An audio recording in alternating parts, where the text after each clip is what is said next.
Happy Sunday, everyone. I am so excited for today.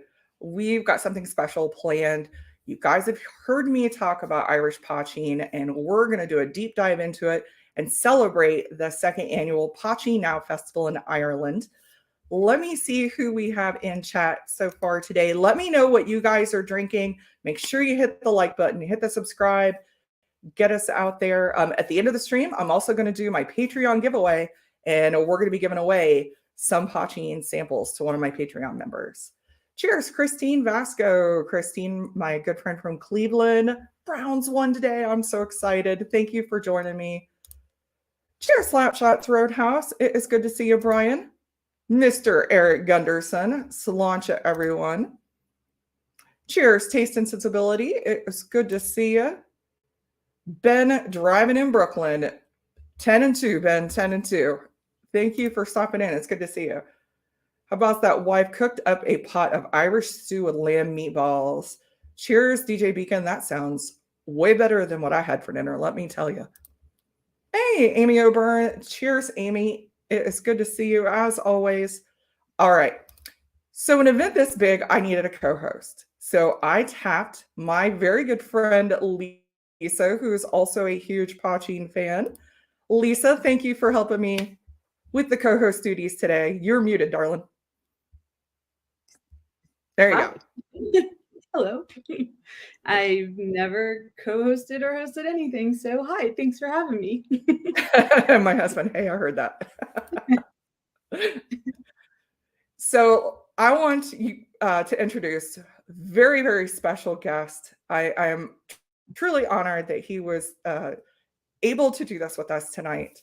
Like to introduce Mr. Francis Levy, the man behind the Poitin Now Festival. Fran, thank you so much for joining us.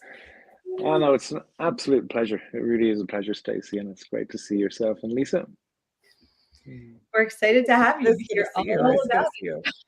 I know, as much as we all talk online, it's so weird then when we first meet in person, because I feel like I've known you forever. I know, yeah, it's funny, isn't it? Anybody in chat, if you guys have questions, put them in chat. I know a lot of people do have questions about poaching, and these people are going to help me get them answered for you. Hello, Lisa, such a cute puppy. How long she lasts. Thank you. Guinness on the beach today, 55 degrees. Oh, that sounds ideal. Wow. Nice. So we are starting, Lisa and I, with some Smuggling Nun. Let me get my solo. There's my mouse. Smuggling Nun. Poaching. And just for some, I have it in my Poitin Now. Oh, you have the Poitin Now glass. Hey, France, thank you. Very good. There's another Irishman, Cool Running. Cheers, Cool Running. It's good to see you, Sláinte. So tell us that the Poitin Now Festival, this is the second year. So tell everyone a little bit about the Poitin Now Festival that's held in Dublin every year. Yep. Yeah, so we had the inaugural event last year, the 19th of November, and this year, luckily, it fell on the 18th, which we regard as International Poaching Day, so there was a nice synchronicity to that. The whole idea for Poaching Now came about, for me, pre-COVID, sort of 2019-ish. I was just chatting to my partner, Bernie, and saying, why aren't we championing this category? Why is no one talking about it? And I've been a poaching fan for, well, I was going to say for many years, but I've been a whiskey fan for many years, but sort of 10 years ago, excuse me, Dave Mulligan, who owns Bar 1661 in Dublin, where we host the event, he released the first of the new wave of poachings called Bán Poitin, B-A-N, which is the Irish word for white. And I remember buying it at the time and going, wow, this is really good. Because I'd grown up, I'm of an age where, there was that illegal bottle under the kitchen sink that you weren't allowed to touch, for good reason, because it was better off used as some sort of a detergent. So when Bán came out, I was really stunned, because I loved my whiskey anyway.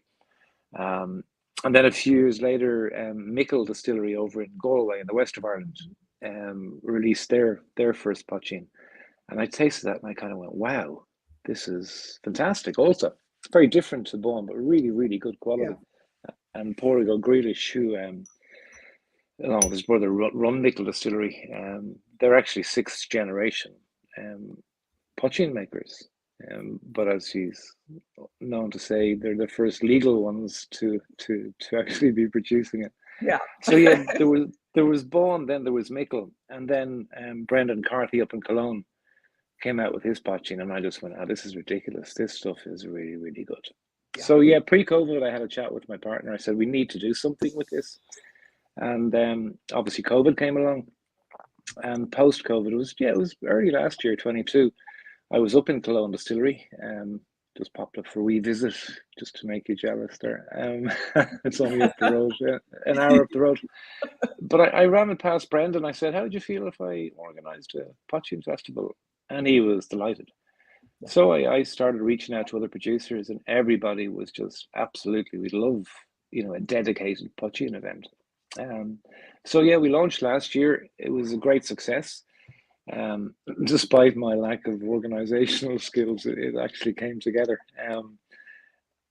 I was dreadfully nervous. Like the night before, I was still sort of looking at the computer, going, "Please, buy some more tickets. Buy some more tickets." But it went off really, really well. The producers came out with some lovely bottlings for the event. And then this year, when I announced it, which was relatively late actually this year, the tickets all sold out in 5 days. I was just going to say, this year you sold out every session, I know. Yeah, it was fantastic.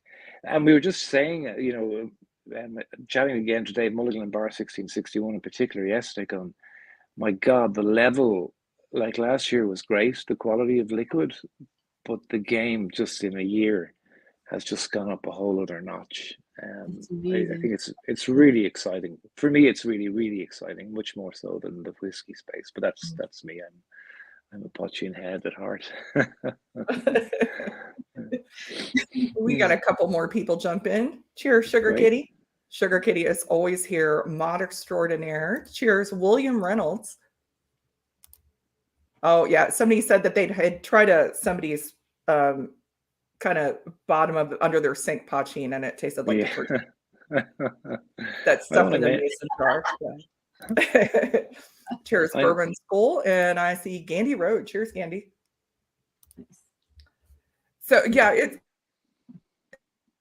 it sounds like it was even a bigger success, and I'm wondering how many years until it's going to be too big for Bar 1661. And they're just such wonderful hosts and are doing such great things. Talk about some of they have cocktails that they completely made based on poitin. Absolutely, yeah. Dave is really big into the cocktail culture, and he's really well tuned into, if you like, the zeitgeist and what's coming along. But he's put so much effort into developing, and there's a constant evolution of their menu. The cocktails are just spectacular. I've had the pleasure of sitting at the bar there with Lisa. Not too long ago. Yeah, that was fabulous to have a Belfast coffee with you there, Fran. I recommend anyone that finds themselves in Dublin making their way there and ordering a Belfast coffee. Yes. Most definitely. It'll blow your mind. Yeah.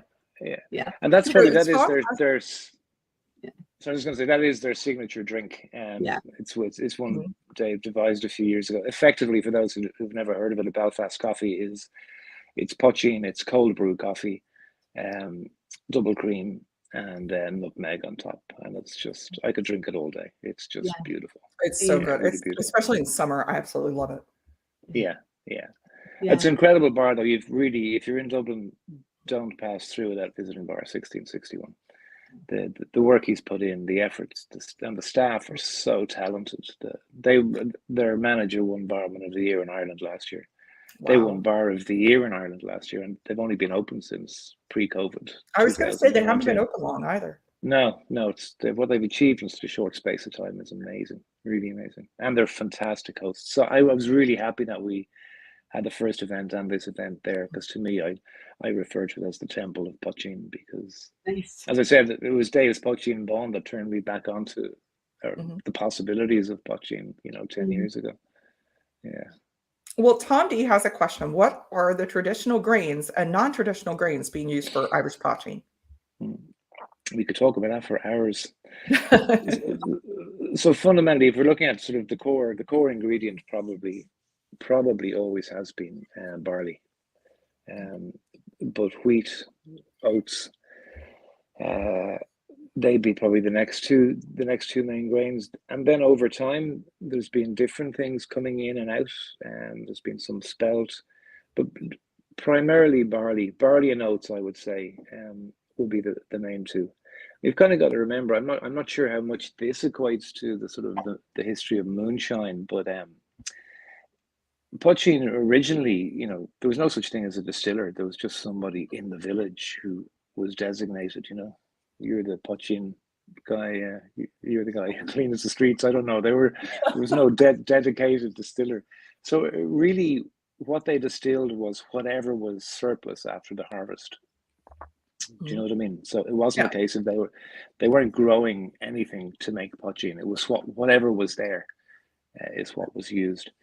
But yeah, definitely then and now, barley is the key component. And in the last while, oats is really coming back in. A lot of the really serious Poitin aficionados are exploring oats. Brendan, Michael up in Boylock, Blackwater down in the south as well. They're exploring the oats more, which is great because it changes the flavor profile totally. Yeah, it just gives you that lovely sort of soft, oily mouthfeel. It's really nice. Almost like a creamy mouthfeel. That's what I was going to ask. If oats in the Poitin does the same as oats in whiskey, or it just makes a real creamy mouthfeel. Exactly. Yeah. That's why I tend to get excited when it's a high percentage of oats myself. So. You like oats the way you get excited about oats the way I get excited about rye. Yes. Okay. I do like rye, but I get really excited about oats. Yeah. Cologne brought out a bottle for the show, if I can. Oh yeah, show you. It's actually called the Dagda's Oats. Nice. But Dagda is kind of the father of all the Irish gods traditionally. And there's a huge oat component. This is so delicious. It's really, really good. Well, and they did a special, and then Two Stacks picked up on that and did something even more special. Do you want to talk about that? Yeah, that Lisa actually told me about. Maybe dreamed it. She's like, maybe I dreamed it. So this is really funny, Fran. I couldn't watch. You were part of a Drammers Club. About exactly a week ago, actually, online. And I meant to come watch it in real time, and I got caught up with family stuff, so I had to watch the replay. But I watched it so late at night, and it's a couple hours long, that when I woke up the next morning, I'm like, did I dream that? Or there might be a release of Poitin in a can. So I texted Stacey, and I'm like, I don't know if I dreamed this or not, but look out, there might be. So that's I haven't heard anything about it. Maybe it's real. It's not just a dream. I know, it was fantastic. I had reached out to Shane up in Two Stacks, and I said, look, because they had been involved in the inaugural show last year. They did this really special bottle, only 5 bottles. It was a mash bill that hadn't been made in 100 years, that Poitin Distillery made. They put it into a 100-year-old Oloroso cask, and they produced 5 bottles for the show. They weren't for sale, they were for tasting. They kindly gave me one for my ever-growing Poitin collection. Nice. And then we raffled a couple off to the attendees. So I really wanted them back this year, and Shane in particular up in Two Stacks is very passionate about his Poitin as well. Yes. So yeah, I threw this idea at them, and they came up with Dagda Oats in a can. It was just great. It was a big hit yesterday. Yeah. That's crazy. Any delicious anything they could put in a can. Yeah, exactly. Yeah. Yeah. The whole Dram in a can idea is just it's brilliant, isn't it? It's absolutely brilliant. It is. Yeah. It's one of those things you go, why has this never been done? It's just and now other producers are picking up on it. So now in the States we're seeing some whiskeys, American whiskeys, in a can. Okay. Yeah. Okay. Yeah. So, but well, for those of you, I know in the States, our first pour, the Smuggling Nun, this is available in the US. I don't know if it's available, how widespread outside of New England. No, it is. It is available. I know it's in Florida and a few other states. You can go to their website. And she is, I think, really soon going to be approved for sale in a bunch of other states also. Oh, nice. Okay. Yeah. And so look for, this is a good pochi. It really is. Yeah, it is. And it's great. It's a great base for cocktails. And I was saying, I forgot, I had this winter sangria cocktail kit that someone gave me last year. It's just like dried oranges and cloves and cinnamon and a bunch of other good kind of citrusy, spicy winter stuff. And I filled it with Smuggling Nun Poitin a couple days ago and stuck it in the fridge. And I just poured a little bit over ice, and it's really, really nice. So I took some of the Cologne, the trial that we had, and had some fresh plums and diced that up and put that in. Which one? I'm curious of the. Oh gosh. Not that I can remember all the names. It was the one with the H. Okay. It was the first one with the H. First one in the South. So the second, I'm moving on to one that actually, Fran, you mentioned.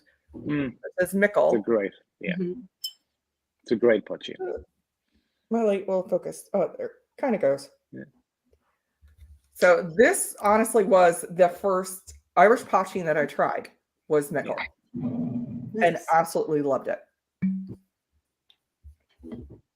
So can you tell us about some of the pochins that you had at the festival this year?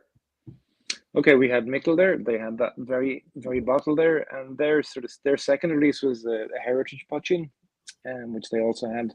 And then last year they released three. They had the heritage. Last year they released. Sorry. Oh, I'm sorry. I was just saying that one was my favorite for Mickle. I fell in love with Mickle from that. Yeah. Yeah. They also, I think there's still some available on the site. They're core range pochins, but they produced another 3 earlier this year. Late last year, with different cask finishes, and they're really excellent. They're just superb. Yeah, Sugar Kitty knows me. I've been talking about Mickle for probably 3 years now. Oh, very good. Sugar Kitty, I need to get a decent username. That's a really cool username. And of course, Mickle, they were the first to introduce pochin into Irish cream as well. You know, which it's great. I love what they do up there. It's really, really good liquid. Yeah. I have a bottle of their Irish cream in my fridge too. Theirs and 2 Stacks are my go-tos for Irish cream because it has a little bit of that peated kind of essence to it. It's not peated Irish cream, but it has it has more depth. It's not just. It does have more depth. Yeah. It's nice. It's really nice. Cat. Yeah, it's named after his cat. We'll have to work on a screen name for you, Fran. Yeah, absolutely. Yeah, so Ben, I had Ben on my channel, and I actually sent Ben a pochin flight, which he likes to give me crap and call it poutine. But Ben got a lot of similar notes to agave. Yeah. It's funny actually. I was up in Cologne. I was actually up with Brendan having dinner there a few weeks ago, and he pulled out 3 bottles of mezcal. And the first one he gave me, had he not told me it was mezcal, I would have gone, well, that's pochin. Oh, wow. There's that real smoky note off it. And I think that's the sort of where there can be that crossover in flavors because a lot of mezcal, it's literally the plant has to be burnt and smoked to use it, and then you're getting peated pochins, and it's sort of that's very similar kind of quality is coming through in the spirit when it's well made. Yeah, I was actually stunned at that particular mezcal that he gave me. Could have sworn it was pochin. It's mad. Makes sense though. Definitely makes sense. Yeah. I think it was the first 3 I gave him. He said he would have swore that it was agave. As he said, tastes like agave. And then we got further into the Cologne, like the Lachelle from Cologne. That was a whiskey live release. And I think he started to get differences with the last couple, but yeah, he got similar notes to that. Mm-hmm. So another thing that some people, at least in the States, confuse Poitin with is it has a lot of comparisons to moonshine. Yeah. So I don't know, have you had the opportunity to try much of American moonshine? I mean, I've tried a bit over the years. But yeah, I've tried a few samples over the years, but it's not a category, I'll be honest, that I've explored in any great depth. There's probably too many spirits close on hand that I've been focusing on instead. But no, and much to my shame, I really haven't. So I can't really draw any educated comparisons there. Well, and I tried again, it's actually, technically it's American Poitin because Irish Poitin's got 200-300 years on it, but yeah, I've always said, I mean, it feels like to me it was just, people emigrated over in the last couple hundred years. They were just taking their traditions from home and adapting it to a new place, new geography, new agriculture, new, laws, traditions. And I haven't had a lot of moonshine, but I have had some over the years, both legal and not. And I mean, it's a similar concept. For me, I'm not a giant fan, but it's only because I prefer like barley, like majority barley and vegetal and kind of based liquid. So I'm just not a big bourbon person. So to have corn moonshine is probably not gonna follow but I think it's very similar in concept. I don't know the laws behind I don't know either, and that's the kind of the thing I wish that the moonshine distillers in the US would do similar to what Fran and the Poitin distillers are, because they've elevated it to such a new level that it's its own category. It's got its own uses, its own profiles.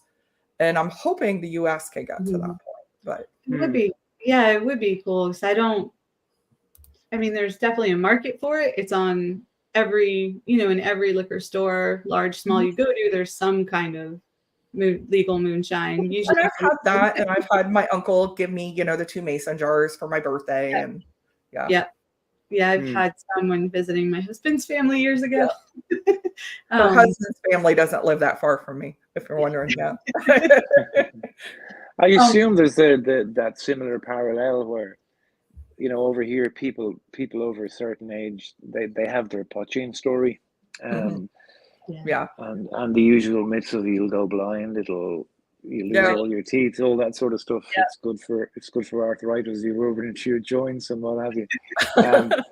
And I'm sure, based on some of the stuff that people made in their backyard over the years, all of those things were true at some point. And trying to break away from that perception into this is really good spirit. It's made well. And I guess I don't think we've done that here yet. No, we haven't. So when I'm trying to introduce like a really delicious Poitin to friends or someone who's interested, I actually try not to connect it to moonshine as a tradition, just because, psychologically there is no elevated movement right now, like a renaissance happening. So I did have a question about that for, I heard you talk about at some point that the technical file for Irish Poitin might be changing over the next year. And I'm curious how, if or what. Yeah, I don't have a definitive answer on that. There's a lot of discussion going on now. There is a sort of a working group, which all the producers are involved in to some extent. And, some people, less than before, but some people perhaps are quite entrenched in what they believe Poitin should be. So currently, the Poitin can go straight into the bottle from the still, like it would have done in days of yore. But the max it can stay in a cask is for 10 weeks, and then after 10 weeks, it's no longer allowed to be called Poitin.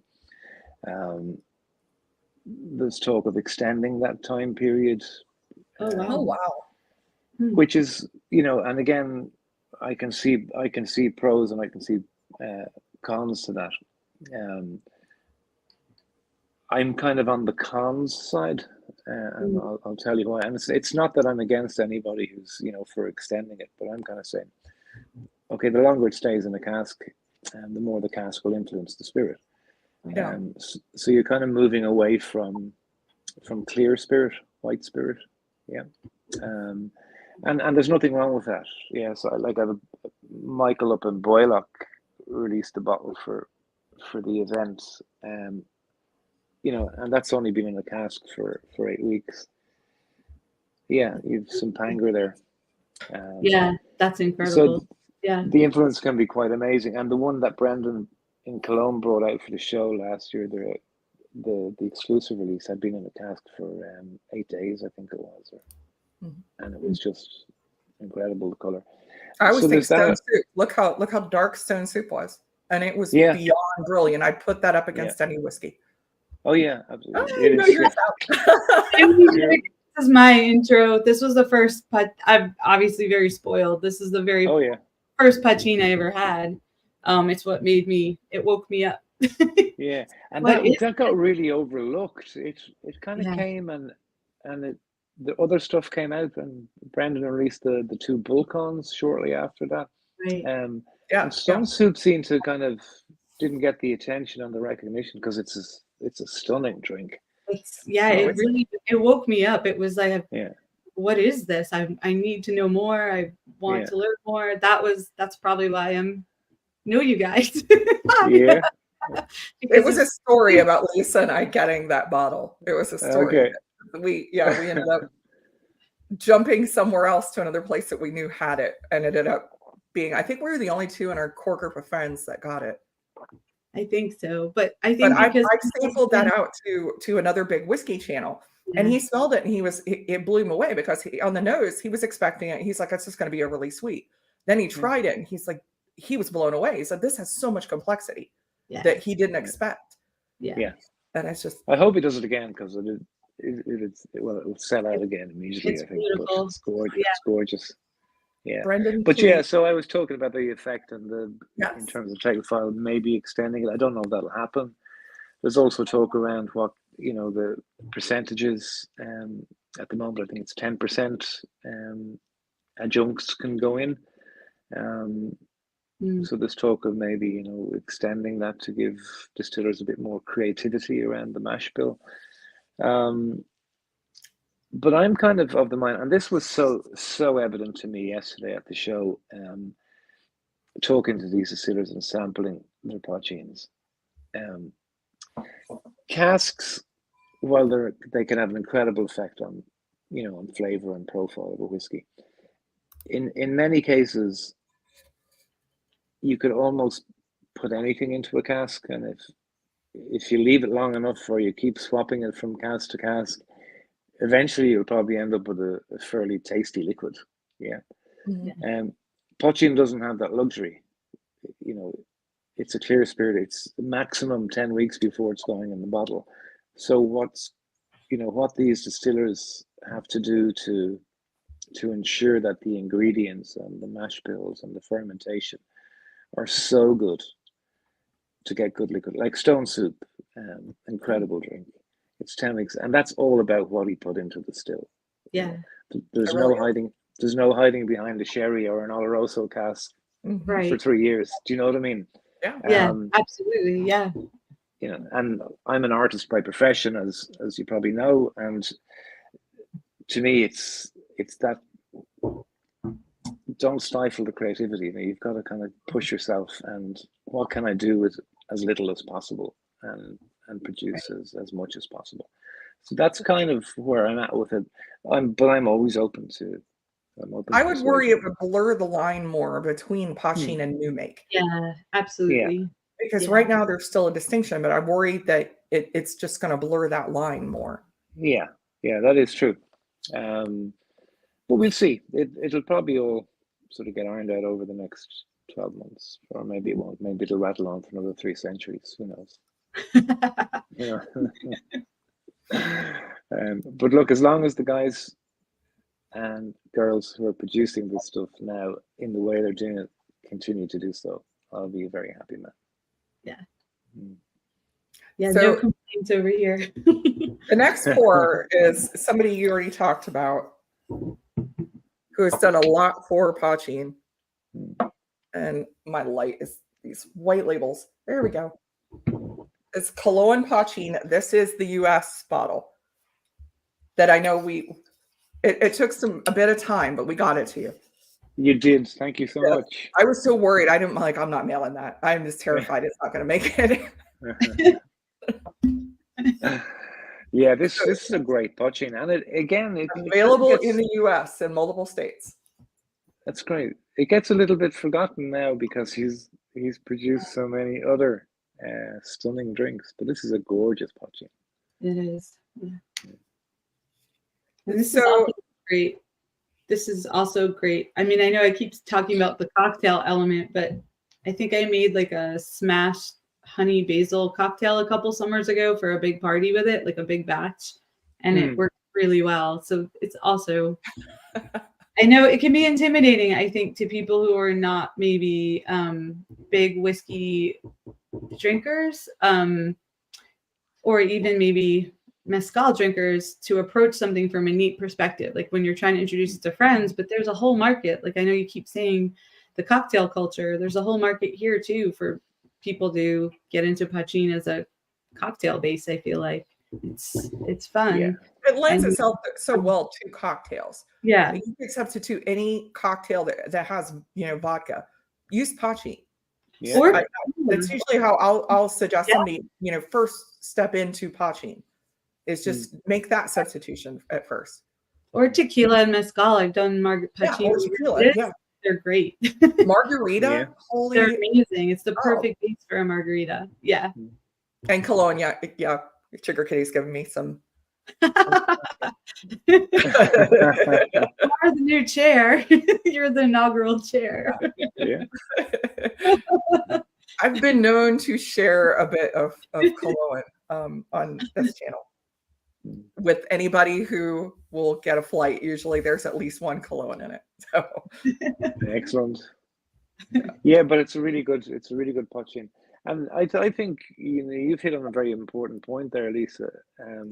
It's a discussion I'm constantly having with people. So, we're here and we're in this little whiskey community. Okay. Tonight it's Poitin, but it's whiskey generally. And we're into flavors. We want to know more about mash bills, etc., etc. And we like quality, pure spirit. We're not going off and try and can a Sprite in on top of it. Yeah.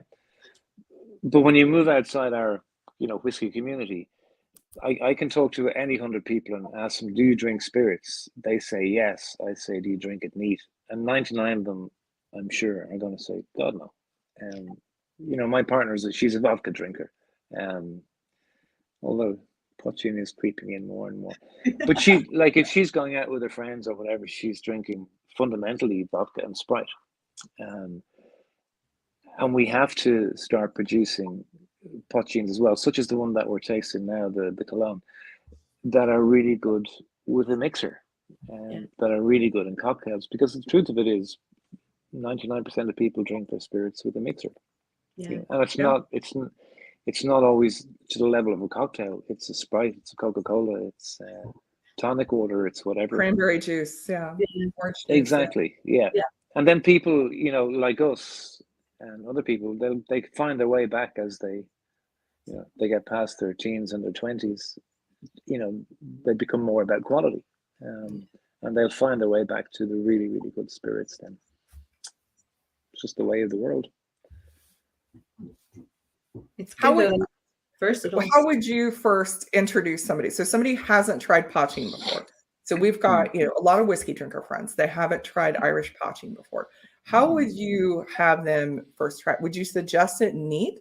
Would you have them try it over ice? Would you have them try it in a cocktail? I would base that on one thing and one thing alone: is how do you normally drink your spirits? Yeah. If you don't drink your spirits neat, you're not going to like Poitin. But then again, you're not going to like mezcal or whiskey or anything, are you? If you take your whiskey with water, try the Poitin with water, and then work your way back to the pure spirit if you wish to. If you take it over ice, take it over ice. That's a very good idea, because a lot of Poitin, when you add water, it just really just kind of opens up. Yeah, absolutely. Right. Definitely. So yeah, I'd base it purely on how somebody normally drinks their spirit. If you drink vodka and Coke, I'd say just take out a vodka, put in Poitin. That's your starting point. At least that's the way I'd approach it. You know? Yeah. Makes sense. I think this cologne, the one thing I really like about this, I think it is a good one for people just stepping into Poitin. Yeah, I think it's so approachable and so friendly. Yeah, it is. It's got that nice creamy mouthfeel to it. It still has plenty of layers of flavor, but It does. Yeah, more approachable, definitely. Yeah, absolutely. I think the proof, I mean, it's not super high proof, but at 48%, it's still interesting. Yeah. And it's still going to get whiskey drinkers, especially where we're located, which is it's bourbon country. So they're used to that higher proof. So I think the proof point is a good intro as well. Yep, definitely. Yeah. There aren't two. I have actually.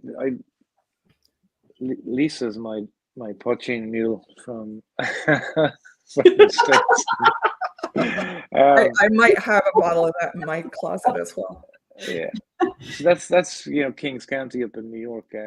But I think doesn't Colin Spolman, is that the correct pronunciation? Colin, the I'm not founder. sure how to say it. Spellman or Spellman. Yeah. Spellman, actually, I think might be. But to the best of my knowledge, Colin's fundamentally, he comes from Kentucky. He's a moonshine background. That's how it started. Yeah. Yeah. And that's what he was producing first. It wasn't about the whiskeys and stuff. But yeah, I think this is the last of what he brought over, because it was a huge hit at the show yesterday. I was just passing the bottles around. Trip now. I still have them for you. No one else heard that. It's really good. It is good. I know. So I got it and I brought it out and compared it.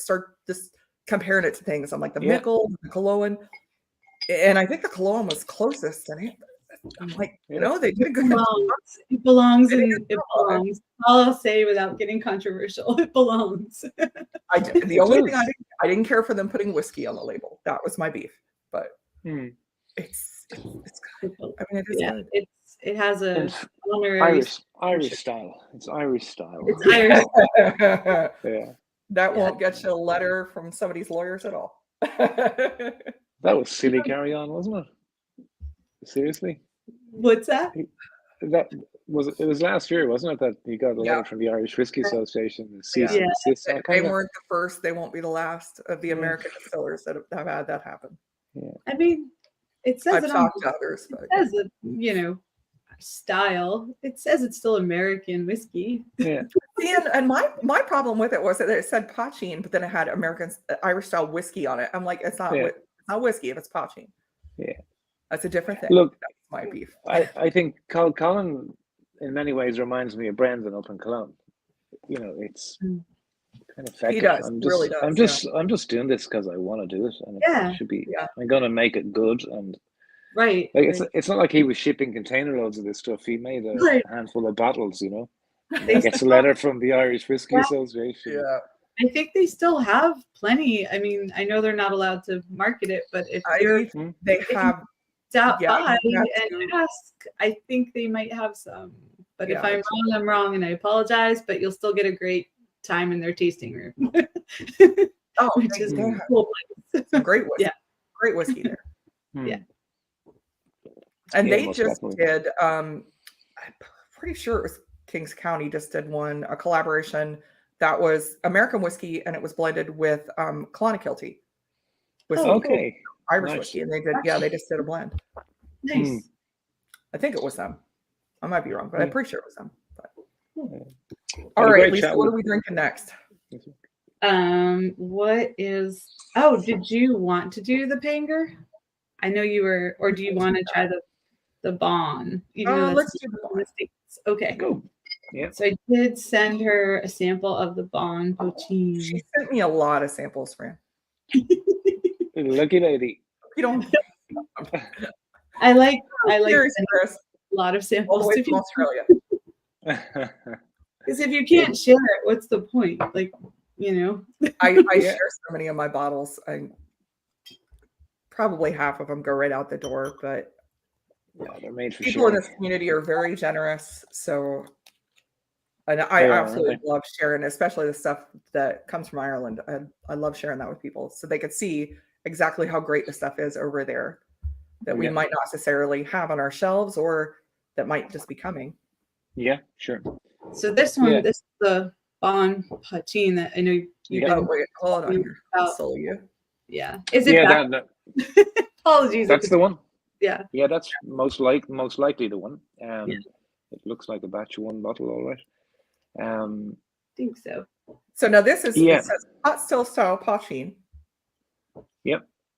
So that's distilled. His original bone, which is actually, you can find photographs of it online. It's a very different bottle. It's more akin to the Pango bottle. Was made by West Cork Distillers. Oh wow. Okay. And then The he nose on moved. this is amazing. Yeah, he moved up to get it made in Ecklandville up in Northern Ireland. People may be familiar with their Dumvilles brand and Old Comber. So they do top class whiskies, and they took over the production of Bohm, and they tweaked the mash bill a bit. And it's that one that you're drinking there is the Ecklandville, and it's really good. It's really good.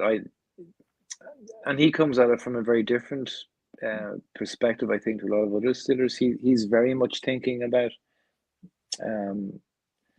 sort of the wider appeal of Poitin, making it more accessible, making it versatile enough to use in cocktails. Whereas perhaps some of the other makers are just thinking of the pure spirit, which is great, and I'm delighted they are. But yeah, Bond definitely had a very specific focus. This is going to be going into Belfast coffees, and it's going to be going into Now, cocktails. was Bond the one that did the one that was like that they actually buried in the ground? Yeah, so he did a release called Barreled and Buried, and there was two iterations of that, two different cask finishes. That's long since gone. I think Dave's down to his last half bottle himself. Yeah, it was just an experiment. It was an interesting experiment, and it was funny. It did have that impact, that kind of dank, damp, earthy. Obviously, like it was soil very yeah. It was just it was really interesting. If you smell fresh soil. Yeah. Oh, yeah. You were getting that kind of dankness coming across in the spirit. It was really, really interesting. And it was great yesterday at the event. Last year, Dave, obviously, Bar 1661 was hosting, and he was buzzing around the place and helping out and doing his thing. But yesterday, for the two sessions, he stood behind the table with bottles of Bone in front of him because he didn't have any last year due to since we had Brexit and COVID. The supply of glass has been a real issue for producers here. That's what I've heard. Glass, the labels, and even the glue. I've heard it's been it's been a real nightmare. Yeah. So Bone has been off the market for well over a year. I didn't realize that. It's now back, and it was just so different, great, isn't it? It is. Yeah. It stands out. Yeah, the profile is really different from the other. It's almost more vegetal, if that's the way to put it. Yeah. Which is really cool. It's like cucumber. Yeah, absolutely. Yes. That's the Yeah.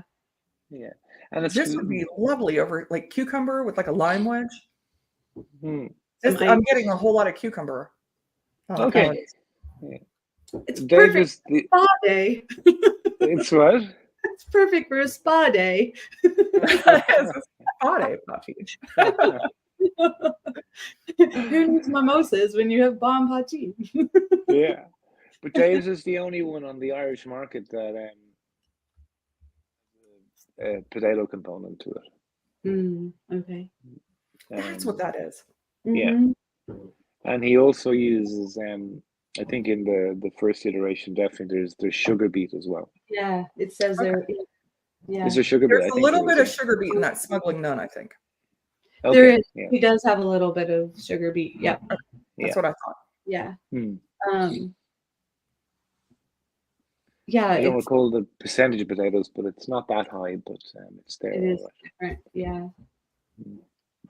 But I love that. With a few drops on the eyelids. Absolutely. I'm not sure what that would do for your eyes, but this is so nice. Yeah. Isn't it? You can understand why 10 years ago when I tasted this for the first time, I was just stunned. Like, this is amazing. Oh yeah. Yeah. There's nothing, and it's interesting too. There's no, I know, and I'm only speaking because it's what my experience has been from like my younger years with moonshine. Everyone associates that with, you know, the burn or how the strength of it. And yes, there are very strong poitins that are also really amazing. But so far, like what we've been tasting tonight, when you taste it, there's not a burn to it. It's not alcohol forward. Well, maybe I'm saying that from a position. No, I agree with you. There isn't that burn, but it's not. Yeah, but it's not lacking in flavor either that you would expect just like a low proof whiskey sometimes. Yeah. Even a the 40% ABV, the flavor is still there. That's what amazes me about it. Exactly. Yeah. And again, I think that goes back to what I was saying earlier on about when we're talking about the technical file. It's the thought that's going into these mash bills, because you're thinking about it totally differently to producing whiskey. You're thinking this was coming out of the still, and it's in a bottle before you know it. So it has to be good. But yeah, the ones you've had so far, excellent, really good, and I think they're really good entrance to anyone's sort of Poitin experience. For the festival this year, were there any like big surprises for you as far as a release, or I guess as far as a release that you weren't expecting that just blew you away? Yes, there was. So obviously you had the Dagda, which I showed you. Right. Boylock came out with the second iteration of the Crater. I was gonna say, I'm hoping you tell me that's amazing since it is. It was on sale and I picked one up. Yes. Yeah. No, it is. It's fantastic. Yeah. And it's Can you show that? This is honestly one of the best bottles in whiskey or Poitin. It's such a cool bottle design, isn't it? Yeah. Yeah. It's a real heart. For those watching, Crater, sort of the creature. It's an affectionate term for Poitin. Well, Lisa, since you gave me a sample from the Crater one, I'm going to go ahead and pour that. Okay. Then I guess I need to pour some for myself. And this bottle, the second iteration, it's totally different. I mean, is it totally different? Ooh, I'm really excited now. Love that. Now this we are jumping up in ABV. This sample you sent me is 60.4%. Just a little bit. She must have added water. Did you add water? I'm kidding. I haven't. I do have water here, and I've got my little pipette. Yeah, good stuff. I love the. I just did a quick read on the background of the name of that series for Batch 2 and the history behind that, and I thought that was really fun. Was it? It was after the the excise man from back in the day, the taxman who would come around. Jasper. Jasper, the excise man. Yeah. So naming it after him is kind of brilliant. It is, isn't it? Little subterfuge. So what is the mash bill of that release? So the mash bill of the second release, I can tell you, is 44% malt, 30% oat, 20% maize, 6% spelt. Yeah. Oh, so there's quite a bit of oats in that. I bet it's very different to the first one. Yeah.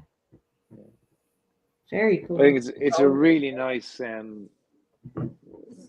just think it's a really nice tribute to the history of it, and that sort of earthenware bottle is just gorgeous. Yeah.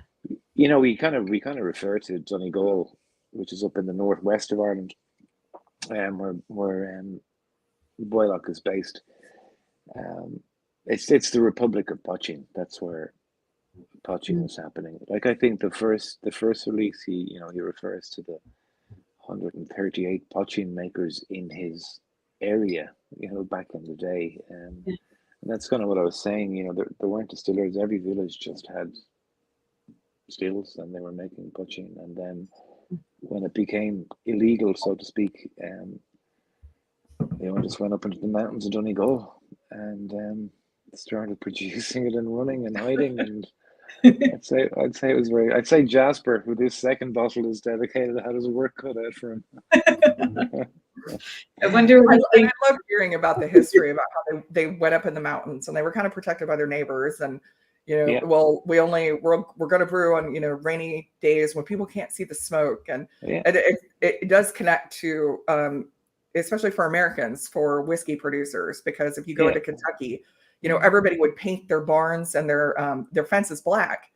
So the tax man and wouldn't know that there was an illegal still over there producing whiskey, because it creates the black on the trees and the black on everything. So it is. The history is fascinating. It really is. It really is. And what I find lovely and an absolute privilege is to be involved with poitin at this point in its history. Because in another 100 years, this is the stuff that will be researched on blogs and what have you. They'll be harking back to the good old days of 2023. Thank goodness for you, Fran, because you're giving a space for all of this to come together and give it a place to shine and celebrate. And because each on their own, I don't know how.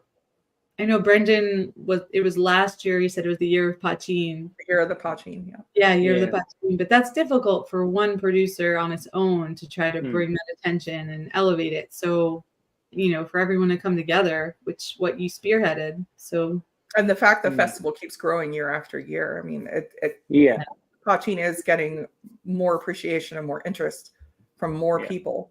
Yeah. And it is really, to reiterate what Lisa said, it's great to have a place to celebrate. Oh, it is, and for me, it's a privilege to be able to do that. So Tom has a question that I know the answer to, and I know Lisa does too. But have any poitin distillers done cask finishing? Absolutely. What's your experience of that, or your knowledge of that, Stacey? That's that one right there. And then so this is a PX cask finish. Lisa is holding a stout cask finish. Yeah. Which is also a finger. It's part of the same series. This is, it's technically, no, it's not finished. It's rested. Rested, yeah. Legally, they have to say rested. Yeah, they can't have cask. That's right. It's rested. Silliness, isn't it, when you think about it? I know. That actually is a good segue. I'm gonna do Patreon giveaway here really quickly. And this month, the Patreon giveaway, it should not yes, you're in there, but if you win, I'll spin again. Okay. Because Lisa pretty much has all of these. So this month I'm giving away if you're a Patreon member, we'll get a sample of Mickle Irish Poitin, the Smugglin' Nun Irish Poitin, a Doe Irish Poitin that was done by Cullowen and Blackwater, a sample of this Penger PX rested Irish Poitin, and a sample of the Cullowen Lachelle that was done for Whiskey Live last year. Ooh, that's really special, guys. I might even, I might. It's getting to be Christmas. I might even throw in a sample from the Cullowen trial that you and I both did. So let me shuffle. Thank you to everybody who is a Patreon member. I really appreciate all your support every month. It allows me to give out, more of this great poitin and Irish whiskey and share more of that with all of you. So let's do shuffle once, twice, 3, 4, 5. Good luck, everyone.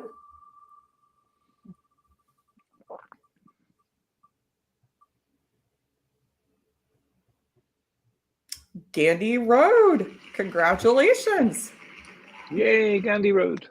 Yay, Gandy. So get me your address. I might already have it, but go ahead and message me or email me your address, and I will get that out to you.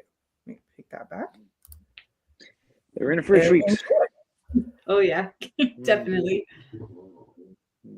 But yeah, there's been all of a lots sudden, like in the last 18 months, everybody loves Irish. Wonder who brought it to us. Yeah. She's an amazing spokesperson for all Irish. I try. I started watching all of this, and everybody talked about, just the regular stuff they see on shelves here. That was, the Jameson and the low proof stuff, and Irish is just all just low proof and just sweet, doesn't have much flavor, and I'm just holding my beer. Want to bet? It's full flavor. It's cask strength. There's so much variety. So Fran, how can people find you and find out more about Poitin Now? So, people say they're going to be in Ireland next year in November time. So you're on Facebook and Instagram? Yeah, Poitin Now, so POITIN NOW at Poitin Now on both Facebook and Instagram. Yeah, just join in the groups and the page, follow the pages, and I'll develop a website over the coming year as well to start putting up resources and bottles and tasting notes and things as well for you. So yeah, just follow along on social. It's probably the best place to start. I'm on Twitter as well, but I don't really do Twitter that much because I don't do Twitter that much either. X now or whatever it is. Everyone's giving out about stuff, and I'm just kind of I'm not in the mood for people giving out about things all the time. I'm a firm believer, if you've nothing good to say, just be quiet. It's just too much moaning on Twitter. Amen. Yeah. But in terms of other releases for the show, yes, we had the Dagda, we had the Crater, we had this gorgeous one from Boilock. Yeah. Yay. This is gorgeous. This is it's 31% oat, 40% malt, that's 9% rye. That color is lovely. It almost looks rosy. Wow. Yeah, he put into a couple of different casks that he'd used before. I know one of them was a Marsala cask. He released one of a Poitin last year that was finished, rested for 10 weeks in a Marsala cask, and I did a Poitin tasting for a whiskey society here, and I was amazed because these were all experienced whiskey drinkers in Ireland, and they literally knew nothing about Poitin, nothing. Other than the old stories and whatever else. Yeah. But I brought the Marsala cask bottling, and half of them just couldn't differentiate it from whiskey. It was just so delicious. If you can't you can't get anything from him now, even on his website. It's pretty much gone. He's a lot of beautiful new make young spirit, which is really, really tasty. But if you're looking for his cask Poitins, it is beautiful port finishes. So yeah, I can't recommend his Poitins enough, and I can't wait for his whiskies, which will be another couple of years away. Yeah. I also run the Friends of at Boilock Distillery page on Facebook because I just want people to know about him. We all seem to wear many hats in this community. Yeah. Well, I came to Michael as did everybody via Poitin, but then he started giving us some of his new make, and I kind of gone, I don't know what drugs you're taking or what the water is like up in Donegal, because the stuff he's doing is incredible. Yeah. So what else we had? This was probably the biggest. It was the biggest surprise because I knew the other ones were coming. And then Blackwater, who you referred to earlier on, Stacey, they did that collaboration with Cologne for the Ado Poitin. The Ado, yeah. Yeah. And Peter down in Blackwater just posted this blank bottle on social. I saw that. Yeah. And yesterday morning, I had the pleasure of standing there as he dragged all these blank bottles in because he just got the labels the night before, and he was labeling them yesterday morning before the event.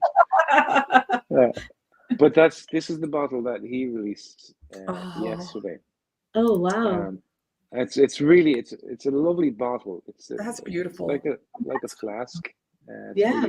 He did similar to the Dirt Green releases. Yeah. Yeah. Oh, good point. Yes. Perfect for the back Very pocket. cool. And what's everywhere. I think what's really clever, really clever from a marketing point of view, it's a 20 cl bottle. Yeah, and he's selling it at €20 a bottle. Okay. And you kind of go, wow, that's a steal. Yeah, you just be stupid not to buy it. And so it gives people that opportunity to go, okay, I don't want to spend 40, 50 euro on a bottle, but 20, yeah, I'll risk 20 on it. And it's delicious, really delicious.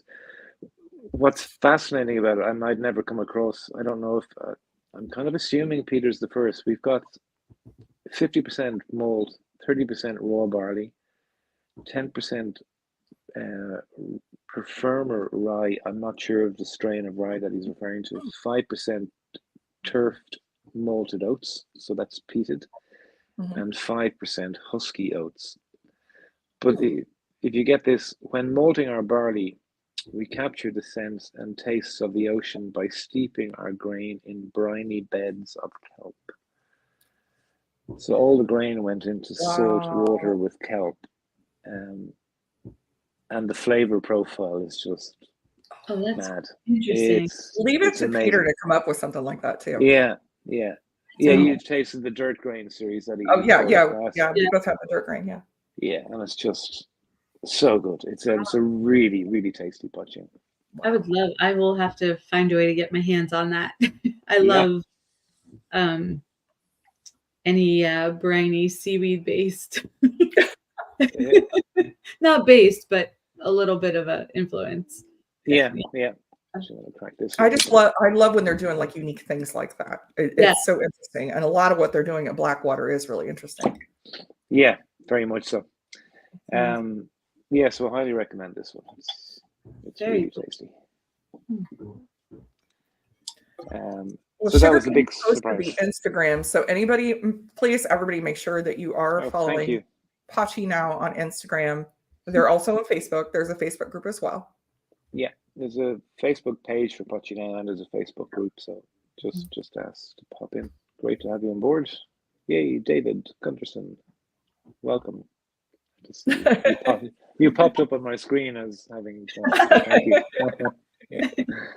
But it really it's so nice to have you both hosting this, and it's so nice to be a part of it, because for me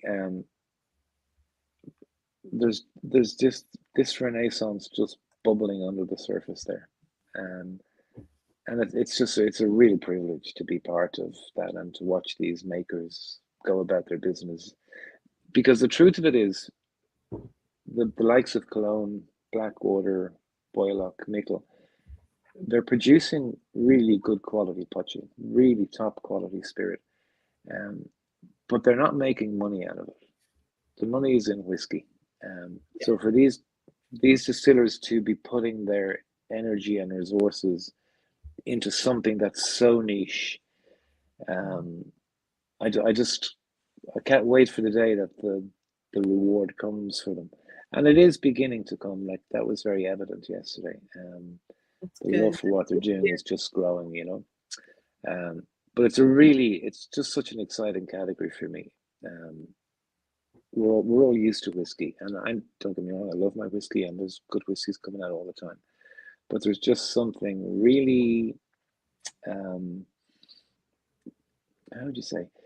It just feels really connected to the people and to the land, and to heritage and to agriculture in a way that whiskey just doesn't at this point in time. And that's not a criticism. Part of history. I just love the history behind it. Mm-hmm. Yeah. I've always, Sorry, I was going to say the first word, like when I tried stone soup that first time, and then even I think with the Balkan, which is the other the next Cologne poitin stuff. The word that always came to mind was elemental, like the elements. Like it's the earthly elements, and somehow it's been created and distilled, and you're getting it at its like purest in a glass, and it's beautiful. And there's a really small community that's very passionate about it. A lot of passion projects, but it's it's really special just how both of you were, speaking about it. And so I was just going to say the word elemental is how it absolutely. Poitin. Yeah. And I think, go ahead. Oh no, I sorry, I see Tom's question on the screen. Well, if you're in Galway, Tom, try and definitely get a chance and pop into Mickle, because they're in Galway. Go in and do a tasting with them. Grab a couple of bottles. Highly recommend it. I'm not sure what's at Shannon Airport in terms of their duty free, but the ones we've mentioned, if any of them are there, I'm sure Mickle are there. They'd be the ones I'm going for. If it has Bunratty on the label, stay away from it. I was going to ask you about that one. Yeah. Because we're starting to see that over here. Bunratty. Yeah. And I mean, I've had their mead and I visited, but yeah, I wasn't sure about it. Yeah, it's look. So historically, Poitin became illegal to distill without paying taxes back in 1661, and it was 1987 before the law softened and allowed distillation of Poitin, but only for export. Mm-hmm. Yeah, it wasn't until 97 where that sort of softened again, where they were allowed to produce it for sale in Ireland. I still can't get the mentality, but that's the way it was. But back in 87, a few people, for Poitin, they saw an opportunity, and Bunratty were first to market. But the quality of liquid is at best industrial quality alcohol. It really has nothing to do with Poitin historically or any other way. They were selling a story. Yeah. They can keep making the meat. I like the meat. Yeah, no, the meat is tasty. Yeah, absolutely. But not the day after the famous performer died. Which performer was that? Which performer? Sugar Kitty. Yeah. Hopefully he's still here. There's another stream that just went live, so he might be. Okay. But I don't recommend Tom picks up anything other than something like Mickle, particularly if he's over in Galway. He should have. Another channel that I'm friends with here, they're planning a trip to Ireland here soon. Yeah. And they were going to Galway, and Mickle's the place I suggested. Yeah. There was a new exhibitor at the show yesterday, which was Achill Island Distillery. They released a Poitin last year called Bodon. And it was great. They came along and joined in the fray, and it's a very tasty Poitin as well. That's over in the west as well. So that's good to know. Yeah, cool. On your way between Shannon and Galway, you could probably dive into the distillery and pick up a bottle of that. Yeah, be good. Oh, you'd have to go back and look and see what his name was. Okay. He'll let me know. Nice. Well, Frank, thank you so much for joining us tonight. I really appreciate it. I know it's late. Oh, it's been a pleasure. Yeah. It's great to see you. Thanks for taking the time. I know you're probably, it was a lot to put together that festival, and I know it was a great time. So thank you. I'm back in the mood now. I was so thrilled to see that it had sold out. I was just thrilled to death to see that for you. Yeah, thanks, Stacey. And look, it was a huge relief when the tickets were gone so quickly. But again, as I was walking between, because we had to use two premises yesterday. Bar 1661 has a premises next door where they make all their cocktails and stuff.